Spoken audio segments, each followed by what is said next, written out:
Şimdi Kur'an Nesli platformu biliyorsunuz 2011 yılının Temmuz ayında kuruldu. Kurulduğundan bu yana birçok önemli etkinliğe imza attı. Mesela Kur'an'a hakaretler yapıldı batılı ülkeler tarafından. Kur'an Nesli platformu olarak biz her dönem onlara karşı çıktık ve bunu gündem yapmak için en azından Kur'an-ı Kerim'i muhafaza etmek için etkinlikler düzenledik.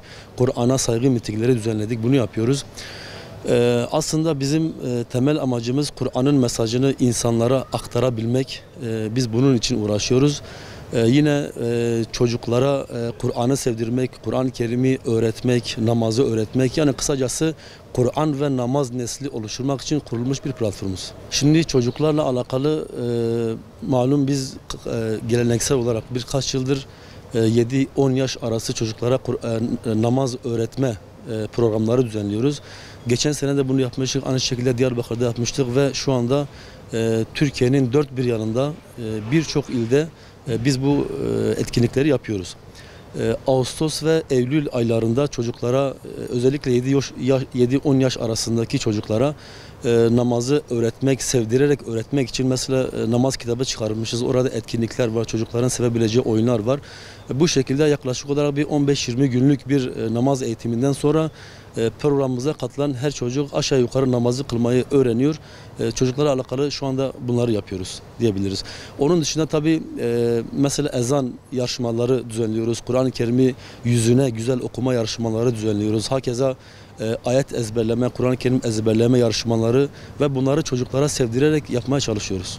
Şimdi Diyarbakır'da inşallah önümüzdeki pazar günü 17 Eylül pazar günü saat 17'de Hazreti Süleyman yerleşkesinde biz final etkinliğimizi yapacağız. Tabii onun öncesinde şu anda hazırlıklarımız devam ediyor, tamamlanmak üzere diyebiliriz. Yaklaşık olarak net olarak rakam veremezsem bile binlerce çocuğa, sadece Diyarbakır bahsediyorum. Diyarbakır'da binlerce çocuğa biz namaz eğitimi verdik. Hamdolsun o çocuklar şu anda namaz kılabilecek seviyeye geldiler. Çünkü o eğitimler içerisinde sure ezberleri, namaz duaları, namazı kılınış şekli, namazı bozan şeyler, abdest vesaire gibi temel bilgiler çocuklara öğretildi ve şu anda bu programımızdan geçmiş olan çocuklar inşallah namazı kılabilecek durumdalar. Final etkinliğimiz dediğim gibi Hazreti Süleyman yerleşkesinde önümüzdeki pazar günü olacak ama öncesinden Diyarbakır'ın birçok mahallesinde, birçok bölgesinde hatta bazı ilçelerimizde yerel olarak da bazı etkinlikler düzenlemeye devam ediyoruz. Neticede 17 Eylül'de Hazreti Süleyman yerleşkesinde final etkinliğimizi yapacağız. Tabii programla alakalı şunu söyleyebilirim. Mesela biz şiir, kompozisyon ve resim yarışması düzenledik namazla alakalı. İnşallah final etkinliğimizde dereceye girenlere ödüllerini vereceğiz. Yine çocuklara takke, seccade, namaz tişörtü hediye edeceğiz inşallah. Tabii etkinlik alanında çocuklar ilahi söyleyecekler, ezberden ayet okuyacaklar, hadis okuyacaklar, bazı skeçler, tiyatro tarzı skeçler olacak, ilahiler olacak. Yani hem çocuklar bu namaz eğitimi sonrasında bir nevi bu namaz eğitimini çocuklar için taşlandırmış olacağız. Orada eğlenecekler. İnşallah güzel geçmesini bekliyoruz. Geçen yıl da aynı şekilde Diyarbakır'da yapmıştık. Çok kalabalık bir şekilde gerçekleşmişti. İnşallah daha güzel olacak diye umuyoruz. Tabii şunu söylemek istiyorum. Şimdi demin söylediğim gibi binlerce çocuğa Diyarbakır'da biz namazı öğrettik ekip olarak arkadaşlarımızla beraber.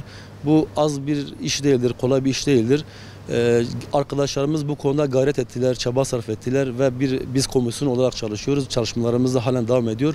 Biz bu gayreti göstermeye çalışıyoruz. Aileler de şunu yapmalılar. O gün programlarına sadece bunu koysunlar istiyoruz. Anne, baba, çocuklar, kız çocukları, erkek çocukları, büyükler, küçükler fark etmiyor. Her yaştan bütün Diyarbakırlı hemşehrilerimizi çocuklarıyla beraber bizim etkinlik yapacağımız alanda görmek istiyoruz onları. Davetimiz budur. İnşallah 17 Eylül Pazar günü saat 17'de Hazreti Süleyman yerleşkesinde ailece, çoluk çocuk hepinizi bekliyoruz diyelim.